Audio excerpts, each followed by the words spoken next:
j'abandonne ma vie par ton sang racheté. Et dans mon cœur consume ce qui n'est pas. Jésus accepte de mon offrande. Bien-aimé Fils de Dieu, et que sur moi descende la flamme du Seigneur. Un chrétien, je croyais être, mais j'ignorais le bonheur que Jésus, mon divin maître, vint apporter dans mon cœur. Oh, la paix que Jésus donne, je ne la connaissais pas. Tout si mon rayonne depuis qu'il conduit mes pas. Oh, la paix que Jésus donne, je ne la connaissais pas. Tout si mon rayonne depuis qu'il conduit mes pas.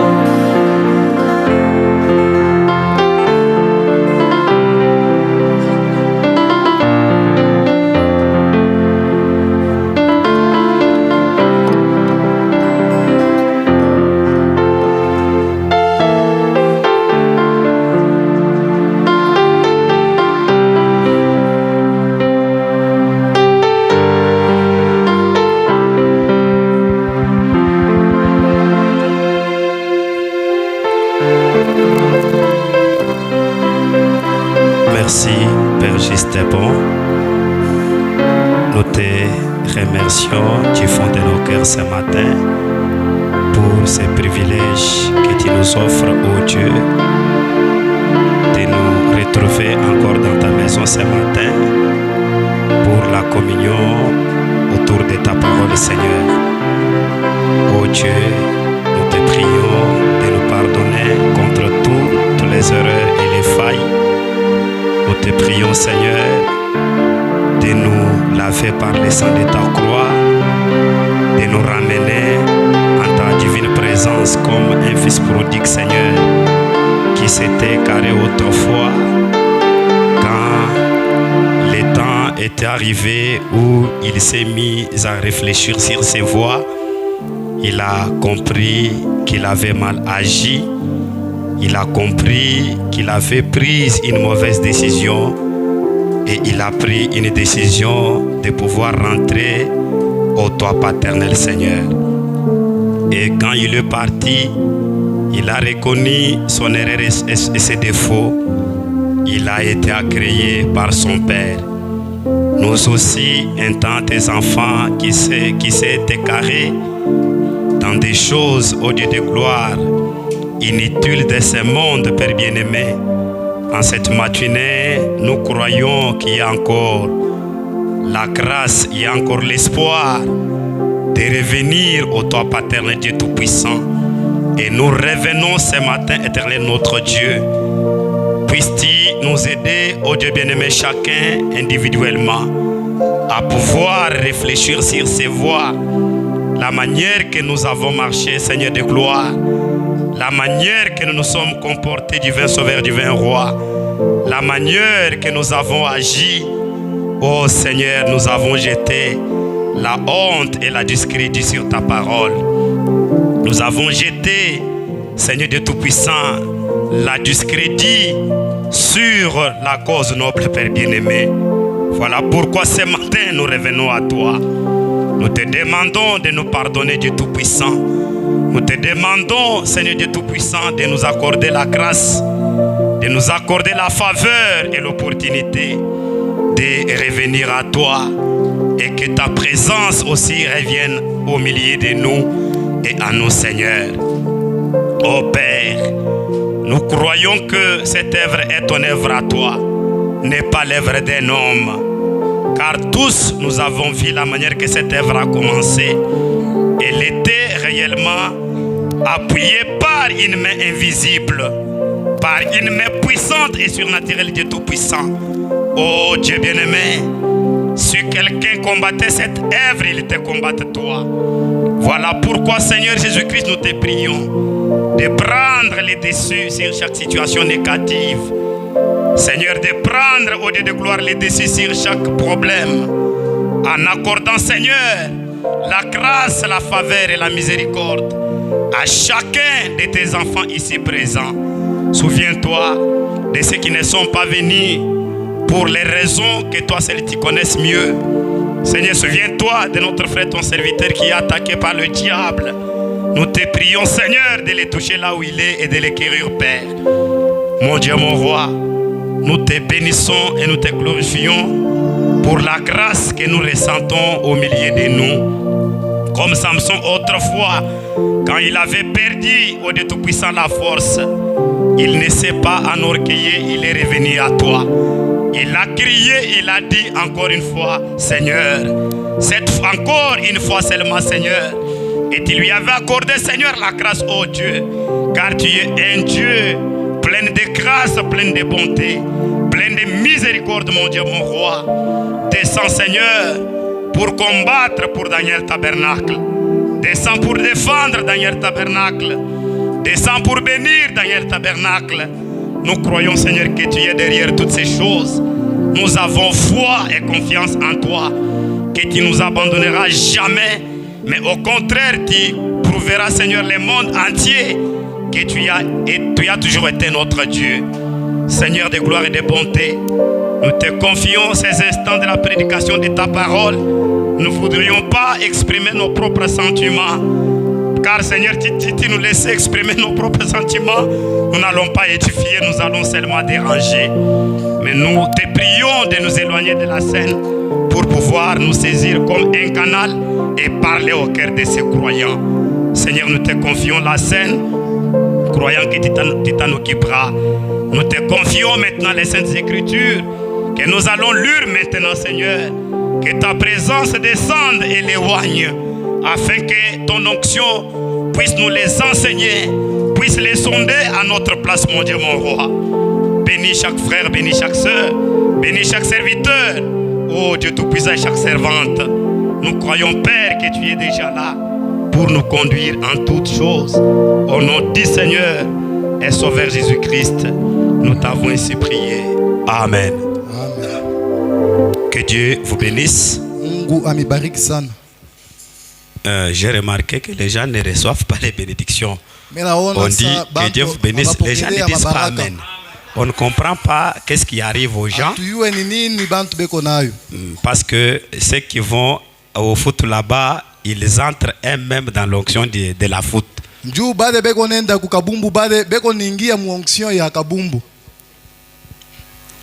C'est qu'on ne crie pas, on ne leur dit pas de crier, ils crient eux-mêmes.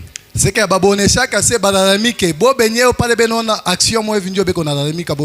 disais que Dieu vous bénisse. Qu'il vous bénisse encore. Oui, oui, vous êtes un peuple merveilleux. C'est compliqué aujourd'hui alors que je voudrais enseigner. Et oui, ayez l'habitude d'être en contact avec les interprètes. Appelez frère Franck Mutombo, qu'il vienne vraiment. Voyez ce que le diable fait. Quand je me consacre, Dieu me donne les enseignements, les interprètes ne viennent pas. C'est que là, je vais prêcher sans un interprète alors. Je disais que Frère Branham m'a dit que j'aime une église qui est passée par des tempêtes. Parce que c'est dans ça que cette église trouve une assise. Frère Branham anasema ki anapenda kanisa ile inapitiana mambo ou bien ma problème. Oui, oui. Jo kanisa ile inikalaka ou bien inapataka mijiji yayo. Oui, oui. Alors, c'est pourquoi j'ai dit vous êtes un peuple très merveilleux. Ndio pale mimi nasema muku taifa mzuri sana. Merci. Ok. Et je vous demande vraiment de prier beaucoup pour moi. Mina miomba munyombe yeko. De prier mwanza kunyombea zaidi. Priez beaucoup pour moi. Mwanza unyombe yeko zaidi. Parce que vous savez que la seule manière de vous déranger, c'est quand le diable me dérange moi. Et là, vous êtes dérangé, comme la Bible dit, frappez les bergers et les brebis se dispersent. Papa, est-ce que vous allez mourir? C'est Dieu qui vous a guéri, oui? Ok. Pourquoi je dis ça? Vous savez, tous ces événements qui sont en train de nous arriver, parfois, nous-mêmes, on ne comprend pas. C'est que là, je parle d'abord de moi. C'est-à-dire, tout ce qui arrive pour un fils de Dieu ou une fille de Dieu ne lui arrive pas seulement pour lui faire du mal. Il y a certaines choses qui arrivent à un fils de Dieu ou un serviteur de Dieu pour lui amener à apprendre certaines choses et à maîtriser certaines choses.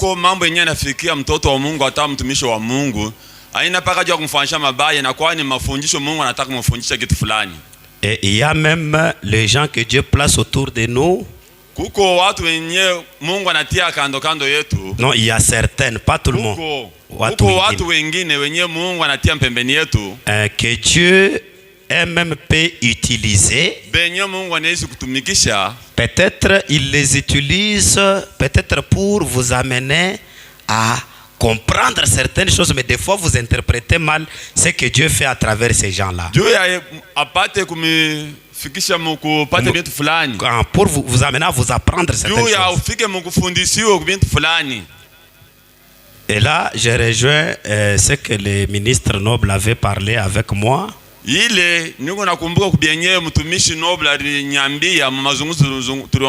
jour il m'a dit, pasteur, vous voyez tout ce qui se passe ici, Dieu veut vous amener dans une autre dimension. Je crois même le huissier Feli aurait partagé avec moi quelque chose comme ça. Alors j'ai pris du temps pour prier afin de comprendre tout ce qui est en train d'arriver. Bon, c'est-à-dire j'ai pris du temps pour prier et comprendre pourquoi tous ces événements nous arrivent. Mais Dieu m'a seulement amené à comprendre qu'il veut nous amener à quelque chose de réel, quelque chose de bon.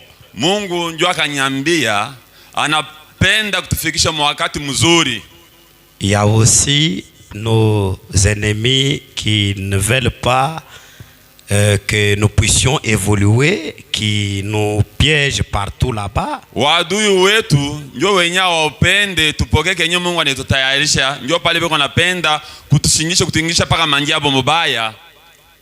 Alors, je vous appelle à la prise de conscience que vous soyez.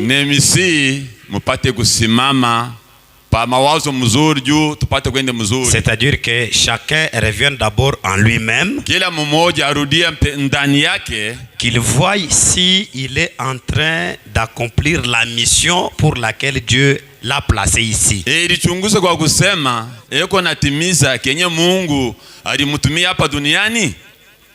Je parle ici au Daniel Tabernacle. Et en méditant personnellement, je n'ai pas aussi bien joué certains rôles comme un berger. Mukuiangalia mimi mchungaji, mbienye nilitumikisha nikaona kwamba sikubitumikisha vile inapendeza na sauti ya Mungu. C'est-à-dire il y a certaines choses que je n'ai pas fait comme je devais faire comme un bon pasteur. Kuko bintu bingine bienye nilitumikisha sikubitumikisha mzuri kama mchungaji mzuri. Et là, comprenez que ça c'est ma part. Ile ni kwangu mtumishi. Je suis en train de prier, Seigneur. Niko naomba Bwana. Où est-ce que j'ai mal agi? En quoi est-ce que j'ai mal parlé? J'ai mal fait? Je me suis mal comporté? Ni wapi nilisema mabaya? Ni wapi nilitwala mbaya? Et Dieu est en train de me montrer, voilà ici, na voilà Mungu, ici, voilà ici. Angalia mwi balabala, angalia hapa. C'est toute une école. Peut-être vous allez commencer à me voir, je deviens étrange. Ne dites pas que le pasteur a changé. Non, non, c'est-à-dire, c'est une école que Dieu me fait passer pour que je sois un pasteur mature.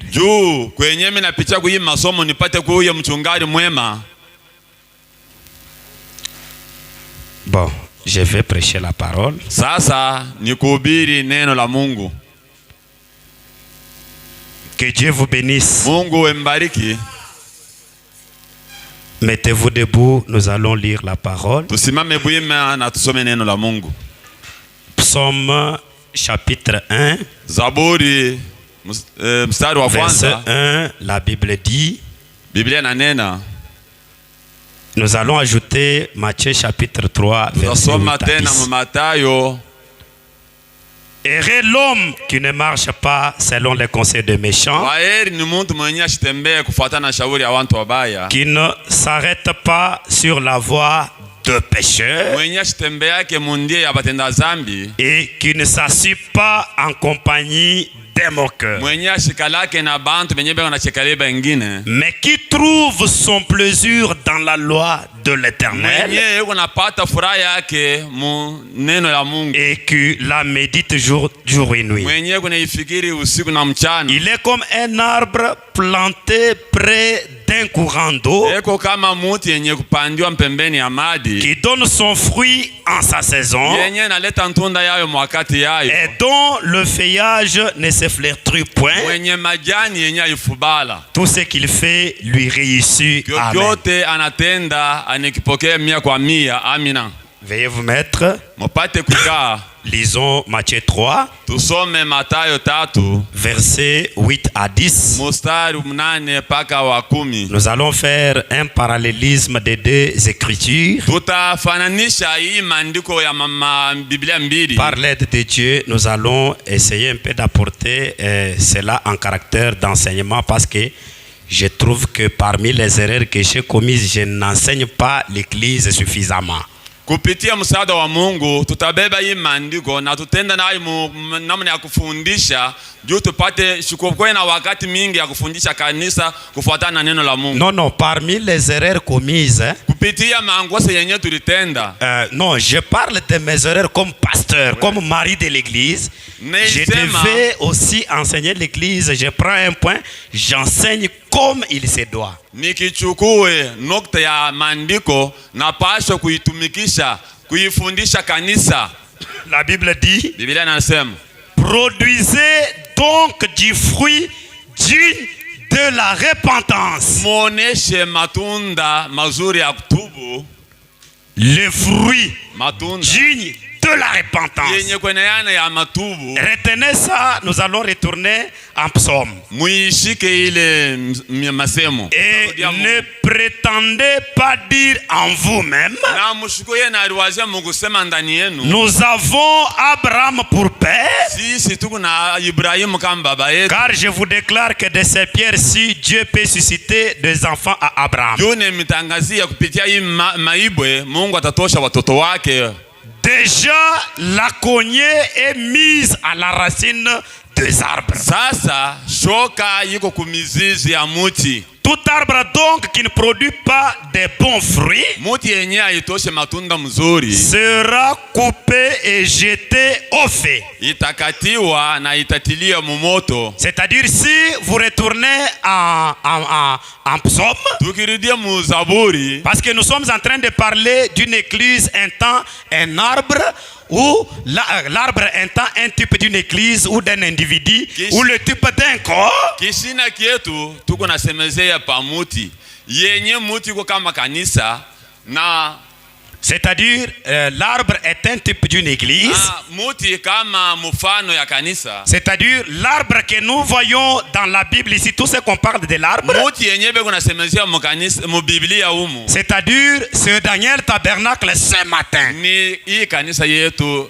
Maintenant, nous allons voir ce qui arrive à l'arbre Tutaone kenye kunafikia muti par rapport à sa nature et à l'endroit où l'arbre est planté. na vile mwikalio ya muti na penye baripanda. Ici, vous allez voir que en psaume, David, comme Frère Branham nous a dit le vendredi, Hapa mu Zaburi kufuatana na vile David na hivi ndugu Branham nous voyons David tunaona Daudi dans psaume. mu Zaburi David étant un berger, kama mchunga bankondo quelqu'un qui a vécu dans la campagne, mwenye alikuwa anaishi mupori. à cet homme, Ule mutu quand il voudrait parler de quelque chose de la part de Dieu, mwakati alipenda kusemezea pa mambo yanaangalia Mungu, il faisait allusion aux choses qu'il connaissait. alikuwa anafananisha na binti benye yeye anajua. C'est-à-dire, il ne pouvait pas parler des supermarchés,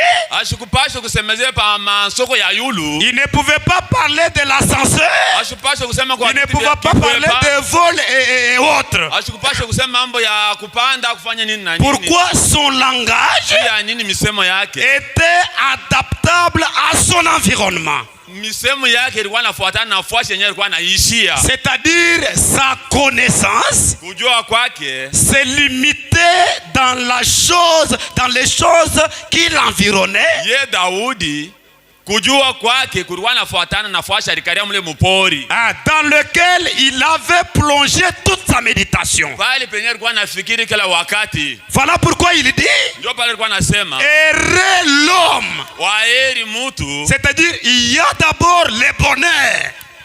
L'homme qui doit avoir le bonheur, Mtu mwenye anapaswa kuwa na heri c'est celui qui ne marche pas selon les conseils de méchants. ni ule asitembee kufuatana makanuni ya wakati. Est-ce que vous êtes avec moi? Uko pamoja? D'abord il parle de l'homme. Anasema juu ya mtu. Maintenant, en dessous, il dit qu'il ne s'assit pas en compagnie des moqueurs, qu'il ne s'arrête pas sur la voie des pécheurs. Kule chini anasema asikale na watu wachekeleana, asisimame munjia yenyewe ya watu wanatenda dhambi. Maintenant, en dessous, il compare maintenant. Na kule chini anaweka tufafasia. Il dit cet homme, Anasema ule mtu, comme je peux dire cette église, ninaweza kusema hii kanisa est comme un arbre qui est planté près d'un courant d'eau. iko kama mti imepandiwa pembeni ya maji. Libère un peu mon micro, je sens que je vais beaucoup crier comme j'ai la toux. Alors, il dit, Anasema cet homme est comme un arbre ule mtu anakuwa kama mti planté près d'un courant d'eau anaoteshiwa pembeni ya maji, qui donne son fruit en sa saison. mwenye enatosha tunda yake muyake. Retenez ces éléments. Mujue hii Et dont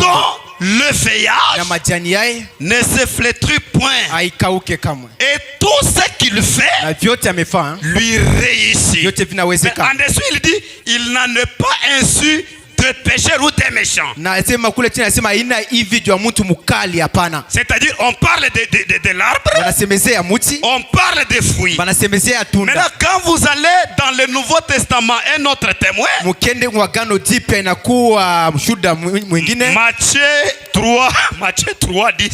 Matayo Matthieu 3:8. Matayo 3 mstari wa 8, Il dit, produisez donc du fruit digne de la repentance. ase muoneshe kweli matunda yenye safi na stahili juu ya masikitiko. C'est-à-dire les fruits dont on voit dans Psaume là, Na ile tunda tunaona katika Zaburi, les fruits que l'arbre est censé produire, na ile tunda mti imefanishwa kutosha. nous revoyons le même terme terme revenir dans le Nouveau Testament. Na tunaona msemo ya tunda moja moja na hudi mwegano jipya. Ici on a dit errez l'homme qui ne marche pas selon les conseils des méchants. C'est-à-dire ici on dit maintenant produisez les fruits dignes de la repentance. Na hapa mwegano jipya banasema muoneshe kwa matendo safi yenye inastahili kumasikitiko. Or quand on arrive à la repentance, wakati wamefika kumasikitiko, c'est que là on interpelle un homme qui s'est écaré ou un peuple qui s'est écaré. na pale bena kumbusha mtu mwenye ule yeye anaenda penga. Maintenant, écoutez au verset 9. Et ne prétendez pas dire en vous-même que nous avons Abraham pour père. Car je vous déclare que de ces pierres sûres, Dieu peut susciter des enfants à Abraham. Ici, c'est très profond. Qu'est-ce que ça veut dire? C'est-à-dire, il y a les gens que Dieu appelle. Après un moment, il commence à relâcher, il commence à s'habituer aux choses de Dieu. L'habitude s'habituer aux choses divines n'est pas la vie chrétienne. Pourquoi la Bible fait allusion à Abraham? Il dit que ceux-là qui disent en eux qu'ils ont pour père Abraham, c'est-à-dire on veut parler de la foi parce que Abraham est le père de la foi. Et la foi qu'Abraham a produit à sa postérité, c'est la foi qui croit que la parole de Dieu. Maintenant, la Bible dit, même si vous ne pourriez pas croire, Dieu peut susciter une autre génération. Ici, on fait allusion à une autre génération qui peut croire.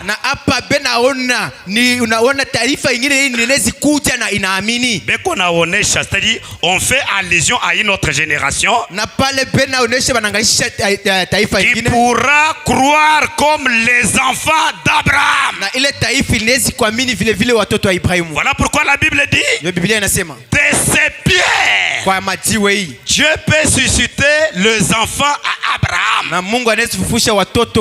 C'est-à-dire même ceux-là qui avaient déjà cru, mais qui commencent à perdre la foi en s'habituant aux choses de Dieu.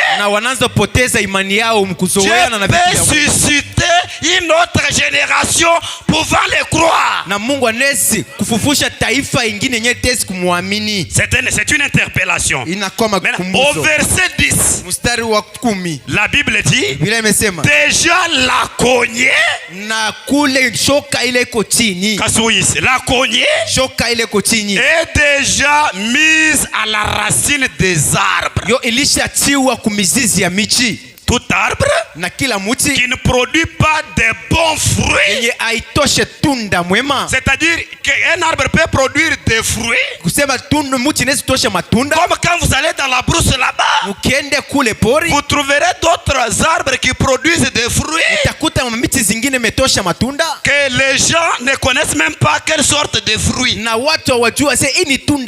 Parce que ce ne sont pas les fruits mangeables. Et vous allez voir que cet arbre est inutile tout le temps qu'il produit ses fruits. Ces fruits n'attirent personne, n'approchent personne de l'arbre. Voilà pourquoi la Bible dit qu'il ne produit pas de bons fruits. Sera coupé et jeté en feu. Vous êtes là? Amen. Maintenant, entrons dans ce que David dit, parce que je vous avais promis que je devrais parler de la méchanceté. Je vais parler sur des moqueurs. Je vais parler sur les pécheurs. Ainsi de suite. On définit la méchanceté comme ceci. Méchant, penchant à faire du mal.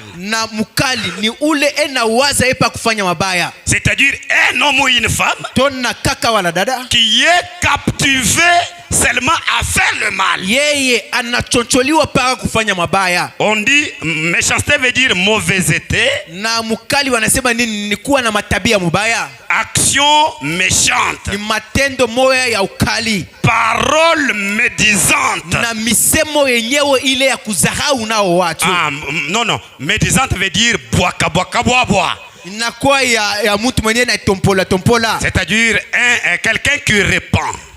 Tona mtu anatangaza paka mabaya. Quand il saisit un problème, wakati anasikia jambo, on lui dit tel problème est arrivé. Unajua sababu fulani inafika. Lui n'a pas le temps de vérifier. Na yeye ana wakati ya kuangalia ile sababu. Lui est là comme un centre qui attend les problèmes. Yeye anakuwa kama kibete kile kimechunga mambo. Dès qu'on lui dit à Bongoko il y a telle chose, akimwelezea se ngambo kula Bongoko kunafanyika kitu fulani, yeye mara moja anaichukua. Il commence à visiter les gens. Yeye anaanza kwenda na kutembelea watu na kutangaza.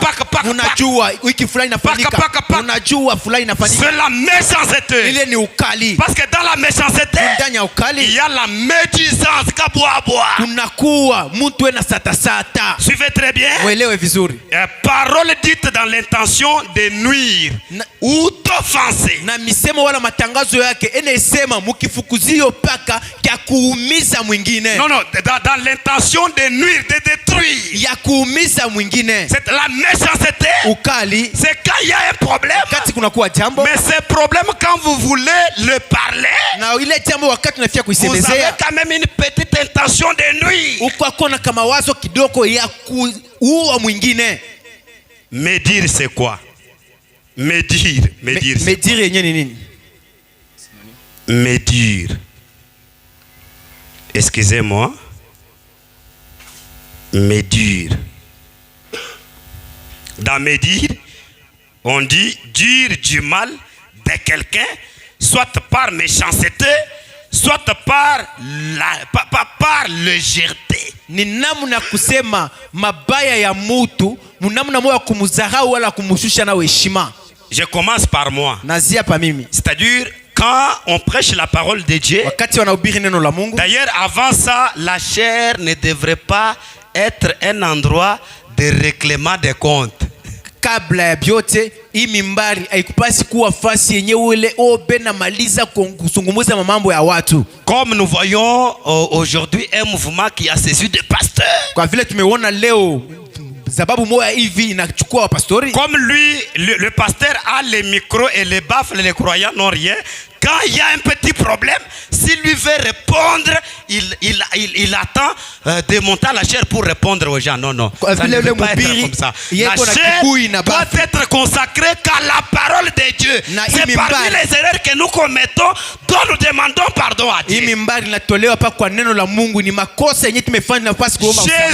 a coûté la souffrance et la mort pour nous donner cet évangile. Et pour nous donner la chair, afin de prêcher l'évangile, afin que les âmes soient sauvées. Alors la chair ne devrait pas être consacrée, à quoi que ce soit qu'à la parole qui édifie.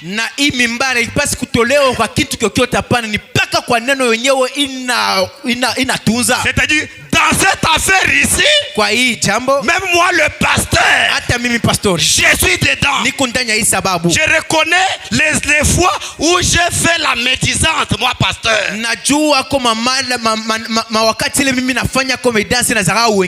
Peut-être j'ai appelé quelqu'un. Peut-être c'est un diacre. Je lui dis, diacre, regarde ce que cela fait. Quand je parle là un temps pasteur, je parle dans le but de culpabiliser cet homme-là au lieu de comprendre que moi j'ai une responsabilité de les sauver.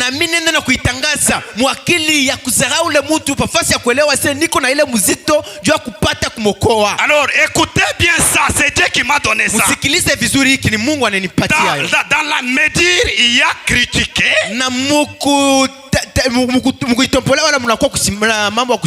Mukabwabwa mujimwa kwa kusendeka na mtu Na ile mkutangaza mabaya kabwa munakuwa mambo ya nini ya kusahau. Là nous sommes toujours dans la méchanceté. Ne sortez pas de l'image. Il y a débiner, il y a un autre mot, débiner. Je vais définir un à un. Il y a aussi dénigrer. Là nous sommes toujours dans le méchant. Et l'homme qui ne marche pas selon les conseils des méchants. Un méchant, c'est quelqu'un qui critique. Nous allons voir qu'est-ce que c'est critiquer. C'est quelqu'un qui débine. Nous allons voir qu'est-ce que c'est débiner. C'est quelqu'un qui dénigre. C'est quelqu'un qui diffame. Critiquer veut dire faire des critiques, des reproches, faire ressortir uniquement les défauts. Écoutez le travail d'un méchant. Quand il y a un problème, lui entre dans la vie de cet homme que pour ressortir les défauts et en parler aux autres. Na kusimanga ni nini? Ni unaona ndugu yako, unaingia mu maisha ya ndugu yako, ni jua kutafuta paka makosa na mabaya yake ile alisha kufanya juu anze uitangaza. C'est beaucoup mais je gagne le temps. Débiner. Débiner veut dire décrier quelqu'un. Ile ni kusema nini? Ni kusa unenda na kutangazia mutu kavumu mubaya. Vous voulez alerter l'opinion publique afin qu'elle sache que ça ne va pas avec Jacques Risa. Unatangazia mutu le kavumu yake mubaya tu wengine wajua sema muntu ni yako mkosevu. Les desservir par des paroles malveillantes, c'est ça débiner. Na yewe unatumikisha paka misemo moya ya kudharau nao watu. Ainsi de suite. C'est beaucoup. Je prends dénigrer. Je vais m'atteler sur dénigrer parce que c'est en dénigrant où on entre maintenant avec les prophètes. Là nous sommes toujours dans la méchanceté. Est-ce que c'est un méchant? Parce que quand on dit un méchant, on voit seulement les impudiques, les voleurs, les fumeurs du chanvre. Non, non. Aujourd'hui, le méchant sont à l'église. Mukali ni nani? Sisi tunaonaka paka wakorovyo, wajambazi, watu wabule wa uwaji hapana, wakali leo wanakuwa kanisani. Dénigrer veut dire entaché par son langage. Entaché par son langage quelqu'un dans sa réputation. Ni kusema nini? Unaua mtu mumisemo yako na kuharibisha kavumu ya ule mtu. Ah, que Dieu vous bénisse frère. C'est-à-dire, quand vous voyez ça, sachez que c'est un méchant. C'est une méchante. Vous êtes là? Maintenant, entaché, dans dénigrer, il y a aussi vilipender.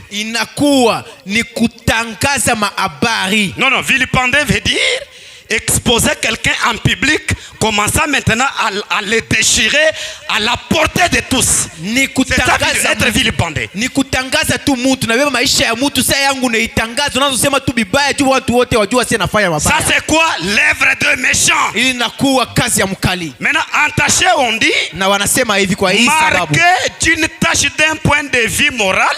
Na unafanya kwa kazi moya hivi mu maisha ya kimutu marqué d'une tâche d'un point moral. Quelque chose qui dérange la morale de la personne ou la moralité, vous amenez une tâche à la vie de cet homme-là pour le déshonorer selon la morale. Iko kama mtu anakuwa na matabia yake mbaya, wewe unakuwa tena na kisu juu ya kumuingisha tena mbaya wake, bado unamuingisha tena kabisa sasa mujimu. Salir l'honneur ou la réputation. Unachafusha kavumu hata kazi yake bumuntu bwake. Fragiliser la légalité d'un acte par une erreur. Na wewe unapanusha ko ile matabia kufikia kwa makosa yake amefanya. Une omission ou tout défaut. Na kila bubaya wala kosa. Maintenant, écoutez.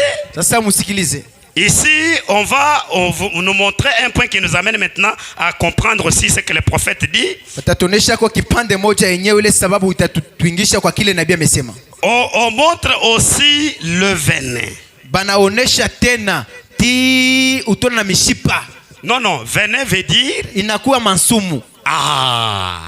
c'est-à-dire dans la méchanceté, il y a aussi la cruauté. Je ne saurais pas tout détailler. Il y a la cruauté.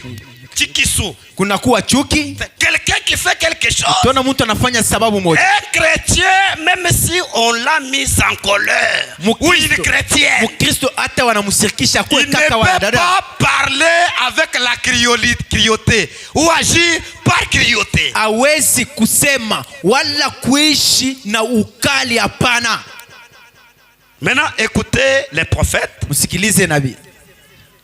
Avant, les prophètes écoutaient ça. Na kabla ya nabii msikilize kwanza ya Biblia. Écoutez, qu'est-ce que c'est la méchanceté? Msikilize ukali unakuwa nini? Comment on définit aussi son synonyme par couple? Ni aye yenyewe bena fasazia ile kupitia hata makundi. Vous pouvez appuyer, si vous avez couple là-bas, appuyer méchanceté, entrer dans son synonyme de méchanceté. On définit comme ceci. Mkiakili bana fasazia Caractère méchant, inakuwa matendo la tabia ya ukali. synonyme Ile mkusema criauté. Inakuwa mtu mukali kabisa. Dans la méchanceté, il y a la criauté. Ni ukali. Il y a la dureté. La dureté. Inakuwa mtu mwenye kwa na mambo paka ya nguvu nguvu. À cette dureté qui n'est pas dure en rapport avec la parole pour aider, mais une dureté par destruction. Na machuki ile na mambo kwa nguvu nguvu ayapatane na neno juu ya kuwina mtu, hapana, ni juu ya kumaliza na kupomona mtu. Dans la méchanceté, il y a aussi la malignité. Na mukali unakuwa tena bukalamushi. Malveillance. Unakuya yako ni bukalamushi. Noirceur. Na ule mwenye na malizisha watu. Perversité, c'est-à-dire kukonyanga kwa mwanda. C'est que boal bulomba kuyena bununku me hadi muntu aye bwanga tadu yena bununku méchant. Inakuwa muntu enageuza mamambo ashiseme vile vile rifanika pana. Il y a beaucoup, maintenant on dit venin. Na banasema sumu. Là, prenez d'abord Romains chapitre 3. Tubebe wa Kiromo sura ya 3. Romains chapitre 3. Qui ont les Bibles? Wa Kiromo sura ya 3. Qui lisent beaucoup les Bibles chez eux? Wananyo nasomaka kabisa Biblia nyumbani mwao. Levez un peu les mains. Munyanywe mikono bwima. Romains chapitre 3. Wa Kiromo sura ya 3. Qui lisent les Bibles? Wananyo nasomaka Biblia. C'est grave. Inakuwa ya hatari. Papa Germain, vous ne lisez pas. Ok. Écoutez ce que la Bible dit. Musikilize kenye Biblia inasema. Quel est donc l'avantage des Juifs? Itakuwa kawaida wa Yuda iko wapi? Quelle est l'utilité de la circoncision? Wala mafaa ya kukatia dabu. En quoi si quelqu'un n'a pas cru, leur incrédulité anéantira-t-elle la fidélité de Dieu? Na kama mtu asiamini, kutokuamini kwake Yesu kunaweza kokota kunino ya Mungu. Loin de là. Iko mbali kabisa na que ile. Dieu au contraire soit reconnu pour vrai. Na Mungu yeye ajulishe kama mkweli. Et tout homme pour menteur. Na kila binadamu yeye akuwa kama msema uongo. Selon qu'il est écrit. Kufuatana vile imeandikwa. Afin que tu sois trouvé juste dans tes paroles. Na kabla wewe ukute buwaki bukweli maneno yako. Et que tu triomphes lorsqu'on te juge. Na wewe utawina ni paka pale utagumiwa. Mais si notre injustice établit la justice de Dieu, na kama sisi kutokuamini kwetu kunaonesha uwaki wa Mungu, que dirions-nous? Que dirions-nous? Na tutasema nini? Dieu est-il injuste? Eti Mungu yeye asiwezekane muwaki? Quand il déchaîne sa colère, wakati yeye anachiria kasilani kake. Je parle à la manière des hommes. C'est-à-dire, je parle à la manière des hommes parfaits. Parce que quand Paul parlait des hommes, c'est Frère Branham qui a interprété cette expression. Il a dit être parfait. Paul voulait dire je parle à des hommes parfaits. Il dit loin de là. Autrement, comment Dieu juge-t-il le monde? Et si par mon mensonge, la vérité de Dieu éclate davantage pour sa gloire, pourquoi suis-je moi-même encore jugé comme pécheur? Et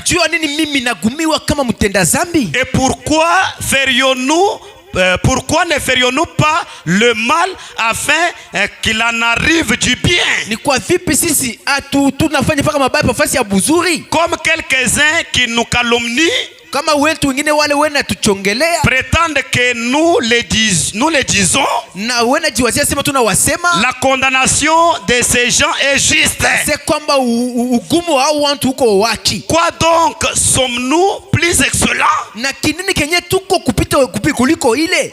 Non, il dit quoi donc, sommes-nous plus excellents? Na sisi ni kinini lile tuko watu moyo wasipusa akili? Nullement, car nous avons déjà prouvé que tous, juifs et grecs, sont sous l'empire du péché. Ni mbali ni ile juu sisi wa Kiyuda na wa Agreki tushakujua sisi tunekala ko mfalme wa zambi. Selon qu'il est écrit, kufuatana na hivi il n'y a point de juste.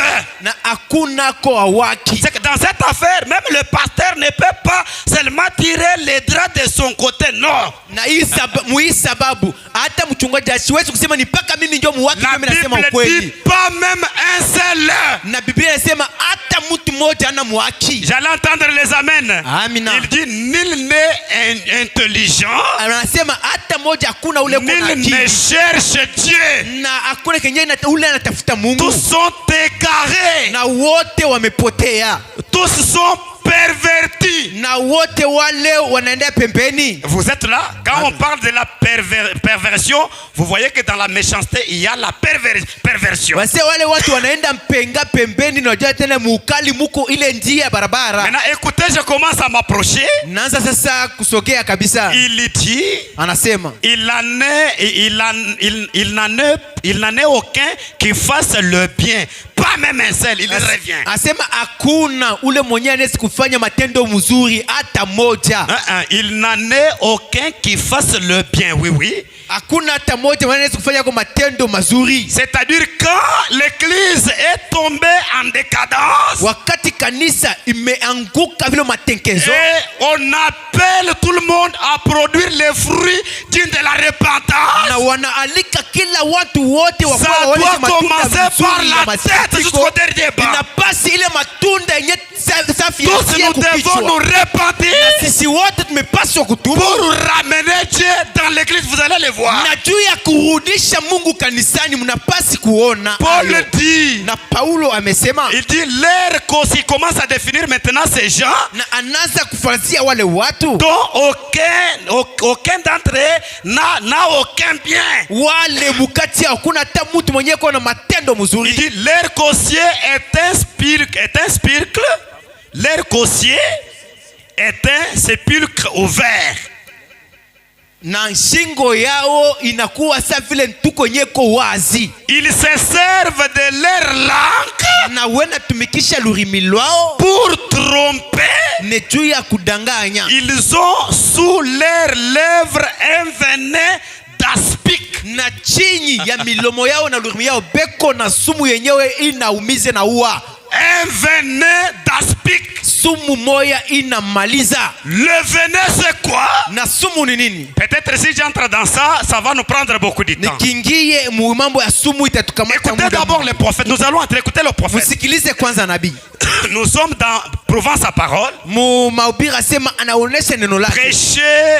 Prêcher en quelle date? Je vais vous donner la date après. Tamipatia siku baadaye. Point 140. Na 20:4. Jean avec la communion qu'il reçut. Asema Yohana na ushiriki yenyewe walipokea. N'ayant aucune instruction. Hawakukuwa kwa na mafunzo. N'ayant rien. Hawakuwa na kitu. Demeurer dans le désert. Yenyewe walibaki kule jangwa. Quand nous commençons à toucher le désert, wakati tunaanza kugusa jangwa, retenez qu'il y a des choses, des citations que nous avons lues. Na musikilize wangu kuna kuwa miandiko vimesoma. Et le temps ne nous permet pas du revenu. Na wakati wala muda haituruhusu. Frère Branham nous a dit que quand vous prenez un arbre, chukue kama muti un manguier, wala wayembe, vous le plantez dans un désert. Na muti wayembe mkimuoteshe jangwa. Comme c'est un désert, vile mule ni mchangwa. Un lieu sec qui n'a pas l'humidité. Nafasi ya kukauka hakuna maji. À la nature de produire les mangues.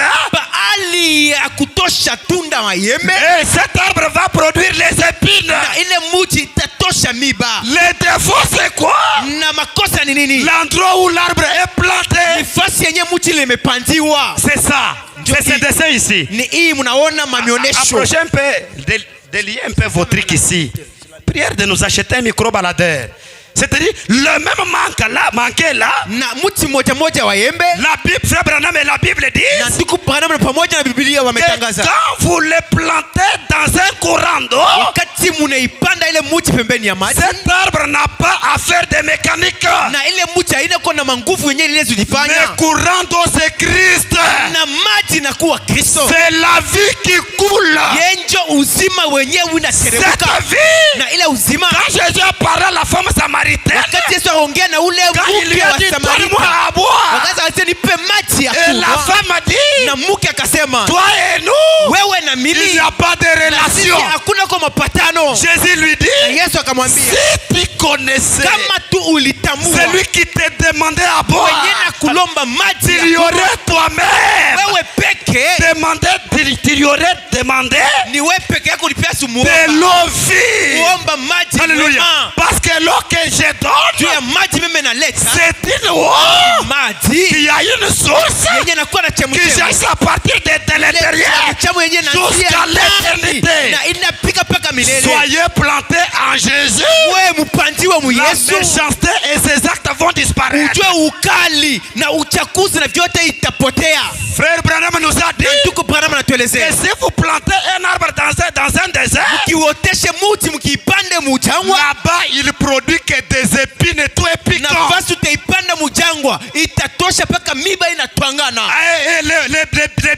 Les épines là, ça ne veut pas dire encore l'arbre du désert. C'est une personne qui n'est pas plantée en Jésus. Quand lui parle, ses paroles blessent. Ces paroles éloignent. Ces paroles divisent. Vous allez trouver une sœur du message. Elle trouve des sœurs qui vivaient dans une amitié comme vous n'avez pas l'idée. Maintenant, comme elle est manquée, plantée dans un désert. Yeye mujisera mwisatu wa muchi wadinge mukuna muchi hel. Au lieu de produire les mangues, elle produit des épines. Hadi uyana munkachi mwabaser babijab. Ngwambilani. Udimanye mujisera asimu kwamba. Quand elle parle là, elle est consciente qu'elle va diviser. Na wakati anakuwa nakuta wengine sasa unajua fulani anakutaya hivi, fulani anasema hivi, anasema ile na mawazo ya kumikabula mwachane. Frère Branham dit. Ndugu Branham anasema. Suivez très bien. Mfuate vizuri. Il dit demeurant dans le désert. Anasema inabaki mjangwa. Il utilisait des types dans ses sermons. Yeye akaanza kutumikisha kwa mfano yake misemo. Écoutez les types que Jean donnait. Muangalishe ile mfano. Ils sont comparables au type de David. Yenye ifanana na mifano ya Daudi. David parlait de vers pâturage. Na Daudi akaanza kusema mjangwa fasi wa majani yenye na ustahili. Il parlait des eaux paisibles. Akaanza kusemezea pa maji mwema yenye na stahili. Il parlait de l'arbre planté près d'un courant. Akaanza kusemezea pa mti yenye na oteshwa pembeni ya maji. Pourquoi il parlait de ça? Kwa lakini kaanza kusemezea vile. Le problème était dû à son environnement. Na jambo la hii ni kwa kando yake. Il y a des bons frères ici. Kuko banduku mwema bakaka. Quand je prie, Dieu me dit ils sont tellement bons. Wakati meomba Mungu anilisema weko mwema kabisa. Il me dit que regarde-t-elle ici. Anaangalia fulani. Ce qu'il a fait ici. Il ne l'a pas fait pour te nuire. Ye asifanye juu ya kukumaliza. Mais regarde ce qui est arrivé. Manake angalia kimefika. L'entourage. Inakuwa nini kando. Bangala balobaka. Entourage sala kamabe. Banasemaka wale wanakuzunguka wale ndio wanaleteka matunda mabaya watakumaliza. Si vous voyez quelqu'un qui parle d'une certaine manière. Ukiona mtu anasema mnamna moja. C'est l'entourage. Ile ni bale banamzunguka ndio kule na shota. Parce que Jean et David. Juu ya il ne pouvait pas parler de supermarché. Mwenyewe ashike kusemezea pa sokoni wala wakifadhilia. De quoi? Des sites touristiques. Ashikifia kusema kwa mafasi moya ile mbele kutia kuchegezea pembeni ya maji. Ils n'ont jamais été dans cet environnement. Ni Dieu asia kuyaka ko parayata pa nyumba kipindi. Tout ce que tu as parlé là. Vyote umesema. Ça vient d'où? Imetokea wapi? L'environnement. Ni baba kuzunguka. Oh, moi il faut que je quitte aussi cette église là. Mimi na style nitoke kanisa. Moi et ma famille on doit quitter. Mimi na familia yangu tutatoka. L'entourage. Ni bale bana kuzunguka. Muchilo batubama no juku ibakisha. Kingu juku fingisha to. Ne suivez pas l'influence d'un autre. Usifate ko maongozi ya wengine. Il dit, anasema, écoutez le type qu'il donnait dans ses sermons. La cognée est mise à la racine de l'arbre. Na utakuta shoka wala mpanga metiwa kumizizi ya muti. Frabana dit, c'est ce qu'il voyait. C'est quelqu'un parle de ce qu'il voit. Il a coupé avec la cognée Jean. On lui a pas pris la cognée dans un livre ou à l'école, non. Il a vécu avec ça. Il dit, il a coupé avec ça, avec la cognée, a construit sa hutte. C'est-à-dire les arbres qu'il avait coupés avec la cognée, c'est celle qu'il a utilisée pour construire une hutte. A fait du feu pour brûler son bois. Oh, vous race de serpents. C'est ce qu'il parlait. Il dit, c'est ce qu'il avait vu. Pour lui, ce qu'il y avait de plus méchant dans la jungle, la brousse. Ici, le mot méchanceté revient. Il dit, ce qu'il avait vu de plus méchant dans la jungle, dans la brousse, c'était le serpent.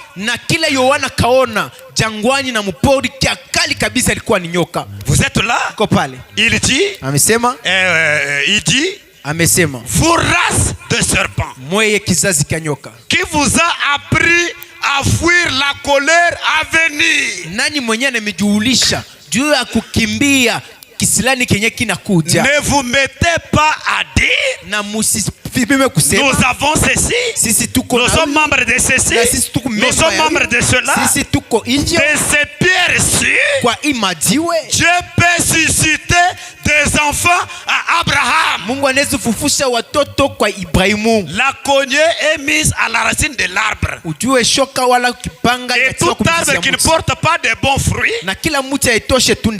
il dit 3 points. Que faisait-il au désert? Ainsi de suite. Vous allez voir que la chose la plus méchante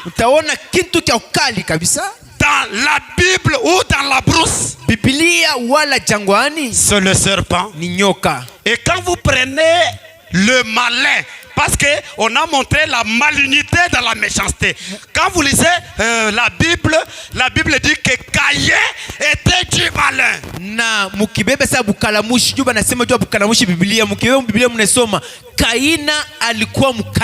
Et le malin, c'est le diable. Toi, tu es un fils de Dieu. Tu es une fille de Dieu. Ça peut arriver que tu te trouves dans un piège. Mais ne demeurez pas dans la nature du méchant, parce que le méchant, c'est le serpent. Je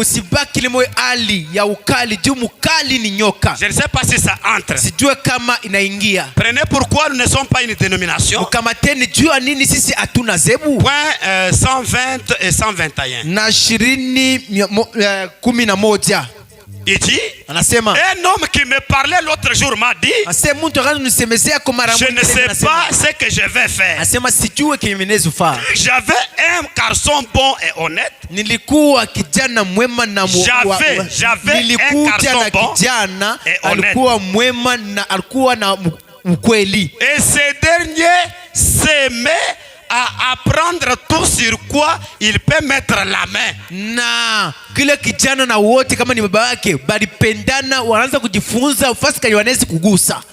ce garçon s'est mis à apprendre tout sur quoi il peut mettre la main, c'est les choses à voler.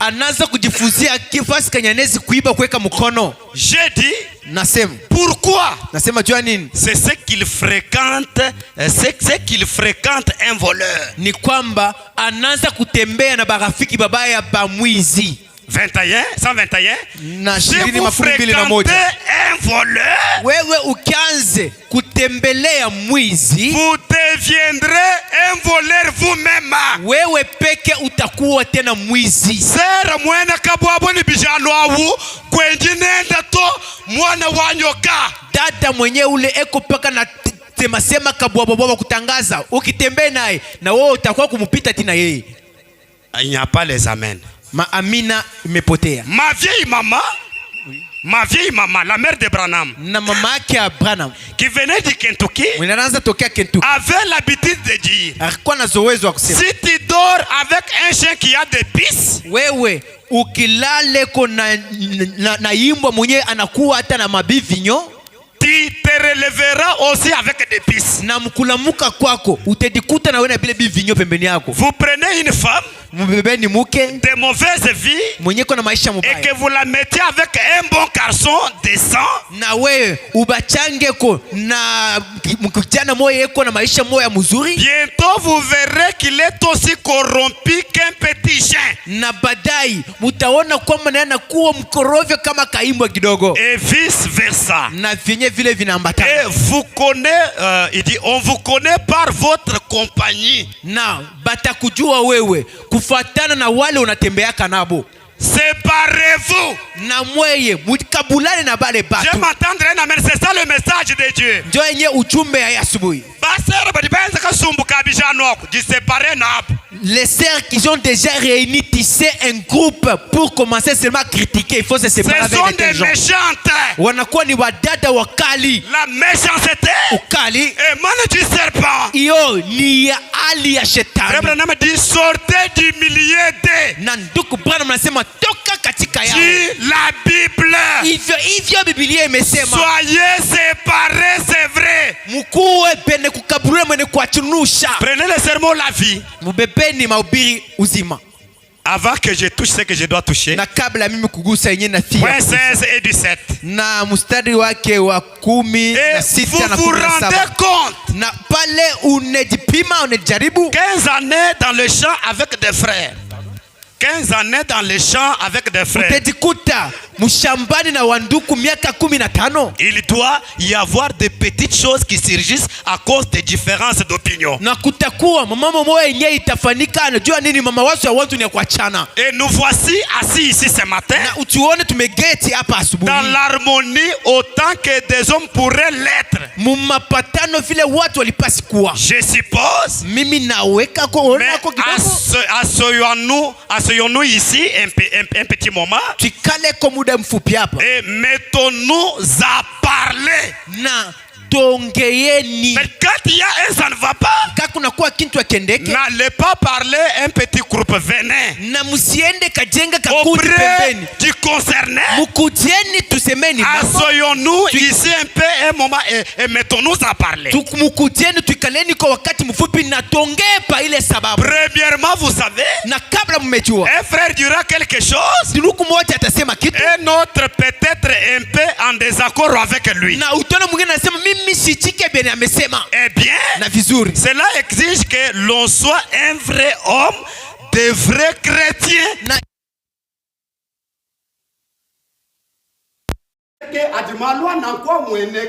Lorsque les problèmes comme cela arrivent,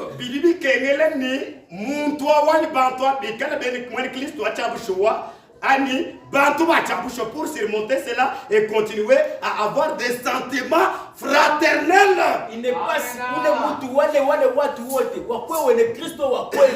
Jua onesha kwa ikale fasi moja, onesha kwa mania ya mapatano. C'est-à-dire si on n'est pas de vrais chrétiens, kama tuna wakristiano kweli, c'est fini, il n'y aura plus de sentiments fraternels. Na kunamalizika kutakuwa mania ya umoja. Et là, na pale on aura que le venin, on va toucher ces points-là du venin. Na pale inakuwa paka ni masumu yenye tangu. Voyez-vous, mmeona, vous devez avoir cela dans votre cœur. Mnapasi kuwa na hiyo ndani ya moyo. Vous ne pouvez simplement pas tromper avec cela. Amwezi tu kwanza kudanganya na ile sababu. Quand vous dites que vous l'êtes et que vous ne l'êtes pas, c'est ce qui a retenu c'est ce qui a causé l'obstacle. Quand vous dites par exemple que j'ai pardonné à nom de l'enfant et que réellement dans votre cœur, ce n'est pas ce qui est en vous. Frère Branham m'a dit que c'est ce qui a causé l'obstacle. C'est que si je vais plus loin, c'est toi-même l'obstacle. Vous devez être pire et net à ce sujet. Voyez-vous, et nous aurons des divergences. Il dit, c'est comme si, prenons un certain, si un frère était parti quelque part.